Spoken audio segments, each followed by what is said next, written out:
मैंने उस वक्त सुनी थी जब मैं खुद टीनेजर था, लेकिन समझ में उस वक्त आया कि मैं टीनेजर का बाप हूँ। संजीदा, मौजूद संजीदा है। और आप में से बात लोगों ने सुनी होगी, जिन्होंने नहीं सुनी उनको कहानी पसंद आएगी। कहानी की हैसियत से जाहिर है टुकड़े अंदाज में लिखी है मैंने अपने, और जिन्होंने कहानी सुनी है वो पहले से सुन रखी है। अक्सर लोगों ने सुनी होगी ये कहानी, पढ़ी होगी। इस कहानी का अनुमान है वालदैन। वालदैन, तो ये जरा कहानी सुनिए मंजूम अंदाज में। कहने को बहुत पुराना है, एक किस्सा मुझे सुनाना है। कहने को बहुत पुराना है, एक किस्सा मुझे सुनाना है। कुछ सच्चा है, कुछ झूठा है, लेकिन फिर भी इस किस्से ने मेरे दिल को लूटा है। कहने को बहुत पुराना है, किस्सा मुझे सुनाना है। इसमें मंजर है, और चूंकि तसलसल में है तो आप गौर कीजिएगा। दायरे कहानी के अंदर खास मंजर और खास अंजाम होता है। कहने को बहुत पुराना है, एक किस्सा मुझे सुनाना है। कुछ सच्चा है, कुछ झूठा है, लेकिन फिर भी इस किस्से ने मेरे दिल को लूटा है। एक दूर दराज से कस्बे में आखिरी गली के नुक्कड़ पर एक छोटा सा घर था। एक दूर दराज से कस्बे में आखिरी गली के नुक्कड़ पर एक छोटा सा घर था। घर के बाहर बरगद था और सामने रेल गुजरती थी। घर के बाहर बरगद था और सामने रेल गुजरती थी। इस छोटे से घर में एक लड़का माँ बाप के साथ रहता था, और इन दोनों की बेजा सख्ती अपनी दानिश सहता था। इस घर में एक छोटा सा लड़का माँ बाप के साथ रहता था, और इन दोनों की बेजा सख्ती अपनी दानिश सहता था। माँ बाप का वो अकलौता रोज ही डांटे सुनता था। माँ बाप का वो अकलौता रोज ही डांटे सुनता था, और उनकी जिद के आगे अपने सर को धुनता था। ये काम करो, वो काम करो, ये सुबह करो, वो शाम करो, बेवक्त ना आराम करो। ये काम करो, वो काम करो, ये सुबह करो, ये शाम करो, बेवक्त ना आराम करो। वो लड़का खुद भी जिद्दी था और जिद में अपनी पक्का था। वो लड़का खुद भी जिद्दी था और जिद का अपनी पक्का था। नाफरमानी एक तरफ दानिस्ता तंग करता था। वो लड़का खुद भी जिद्दी था और अपनी जिद का पक्का था। नाफरमानी एक तरफ दानिस्ता तंग करता था। नाम उसका मवाज था, अभी नहीं आया। संजीदा नाम है, जरा गौर सुनिएगा। बढ़ती गई, जिंदगी में मेरा नाम क्या सकता। और यूं फिर सख्ती बढ़ती गई और उनकी दूरी बढ़ती गई। और यूं फिर सख्ती बढ़ती गई और उनकी दूरी बढ़ती गई। रोज की भगभग झकझक से वो लड़का तंग आ ही गया, और उसने फिर ये सोच लिया बेहतर है घर से भाग चल। रोज की भगभग झकझक से वो लड़का तंग आ ही गया, और उसने ये सोच लिया बेहतर है घर से भाग चलूं। ये सोचकर फिर उसने माँ बाप के नाम एक खत लिखा। और उस खत में उसने ये लिखा, इस घर में मैं अपने लिए कोई जगह नहीं पाता हूं। अब इस घर में मैं अपने लिए कोई जगह नहीं पाता हूं। मैं अब शहर को जाता हूं।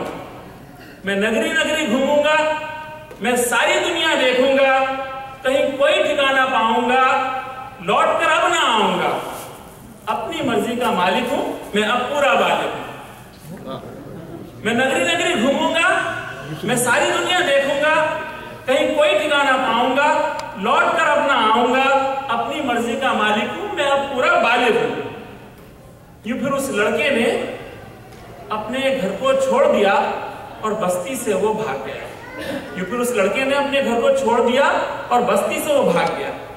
नए दौर का फिर आगाज हुआ, और उस पे अफशा राज हुआ। जीना कितना मुश्किल है। नए दौर का फिर आगाज हुआ और उस पे अफशा राज हुआ। जीतना कितना मुश्किल है, रोज मरना किसको कहते हैं। जिंदा रहने की खातिर क्या क्या उसने जतन किए। दो वक्त की रोटी पाने को किस किस ने उसकी मन्नत की। उसने मन्नत की। फिटकार पड़ी, धुतकार पड़ी, जाने कैसे कैसे लोगों की बेवजह ही उसको मार पड़ी। फिटकार पड़ी, धुतकार पड़ी, जाने कैसे कैसे लोगों की बेवजह ही उसको मार पड़ी। कभी पेड़ के नीचे लेटा था, कभी बस के अंदर सोता था, माजी को अपने याद किए छुप छुप कर फिर वो रोता था। कभी पेड़ के नीचे लेटा था, कभी बस के अंदर सोता था, माजी को अपने याद किए छुप छुप कर वो रोता था। वक्त था जैसे रूठ गया, कई वर्ष यूं ही बीत गए, कई वर्ष यूं ही बीत गए। वक्त था जैसे रूठ गया और ज़ब्त का बंधन टूट गया, और ज़ब्त का बंधन छूट गया और अंदर से वो टूट गया। माजी को अपने याद किए छुप छुप कर वो फिर रोता था। कई वर्ष यूं ही बीत गए, वक्त था जैसे रूठ गया, फिर ज़ब्त का बंधन टूट गया, छूट गया और अंदर से वो टूट गया। कुछ सोच विचार के बाद उसने माँ बाप को एक और खत लिखा। कुछ सोच विचार के बाद उसने माँ बाप को एक और खत लिखा, और उसमें खत में उस खत में उसने ये लिखा, घर से बाहर आकर मैं जाने कैसे जिंदा हूं, अपनी उस हरकत पर दिल से मैं शर्मिंदा हूं, मुश्किल से हिम्मत पाता हूं, मैं घर वापस आना चाहता हूं। फिर सुनाता हूं। कुछ सोच विचार के बाद उसने माँ बाप के नाम एक खत लिखा, एक और खत लिखा, और उस खत में उसने ये लिखा, घर से बाहर आकर मैं जाने कैसे जिंदा हूं, अपनी इस हरकत पर दिल से मैं शर्मिंदा हूं, मुश्किल से हिम्मत पाता हूं, मैं घर वापस आना चाहता हूं। पर मुझको ये मालूम नहीं आप दोनों की क्या मर्जी है। पर मुझको ये मालूम नहीं आप दोनों की क्या मर्जी है। अब आप अगर ये चाहते हैं मैं घर में वापस आ जाऊं, तो घर के बाहर बरगद पर एक सुर्ख सा कपड़ा लटका दे। पर मुझको ये मालूम नहीं आप दोनों की क्या मर्जी है। अब आप अगर ये चाहते हैं मैं घर में वापस आ जाऊं, तो घर के बाहर बरगद पर एक सुर्ख सा कपड़ा लटका दें। मैं रेल में बैठकर आऊंगा और घर के सामने बरगद पर अगर ये निशानी पाऊंगा तो स्टेशन पर उतरूंगा और घर वापस आ जाऊंगा, वरना अपना माजी भूलकर मैं घर कभी ना लौटूंगा।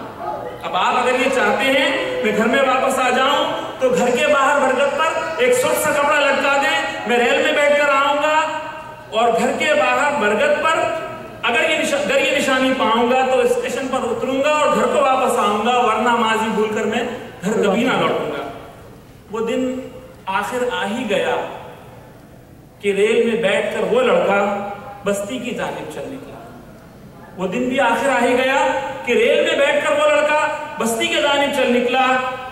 जूं-जूं फासला घटता था, दिल उसका बैठा जाता था। जूं-जूं फासला घटता था, दिल उसका बैठा जाता था। वो खिड़की से बाहर देखने की हिम्मत कुछ ना पाता था। जूं-जूं फासला घटता था, दिल उसका बैठा जाता था। वो खिड़की से बाहर देखने की हिम्मत कुछ ना पाता था। माँ बाप अब मेरे कैसे हैं? माँ बाप मेरे अब कैसे हैं? क्या मुझको अब भी चाहते हैं? माँ बाप मेरे अब कैसे हैं? क्या मुझको अब भी चाहते हैं? और अपने दिल में मेरे लिए क्या कोई जगह वो पाते हैं? माँ बाप अब मेरे कैसे हैं? क्या अब भी मुझको चाहते हैं? और अपने दिल में मेरे लिए क्या कोई जगह वो पाते हैं? क्या घर के बाहर बरगद है? क्या उस पे सिर्फ निशानी है? क्या उसको देख भी पाऊंगा? ये सब वो सोचता जाता था। जितना वो सोचता जाता था, दिल उतना घबराता था। जितना वो सोचता जाता था, दिल उतना घबराता था। बिल आखिर उस रेल ने जब लंबा सा एक मोड़ लिया, तो रेल में बैठे लोगों ने अजब निराला मंजर देखा। बिलाखिर उस रेल ने जब लंबा सा एक मोड़ लिया, तो रेल में बैठे लोगों ने अजब निराला मंजर देखा। उस दूर दराज से कस्बे में आखिरी घड़ी के नुक्कड़ पर एक छोटा सा घर था। घर के बाहर बरगद था। बरगद की हर टहनी पर एक सुर्ख फरेरा लिखा। बरगद की हर बरगद के नीचे एक बूढ़ा और बुढ़िया गुजरती रेल के डब्बों को हसरत से तकते जाते।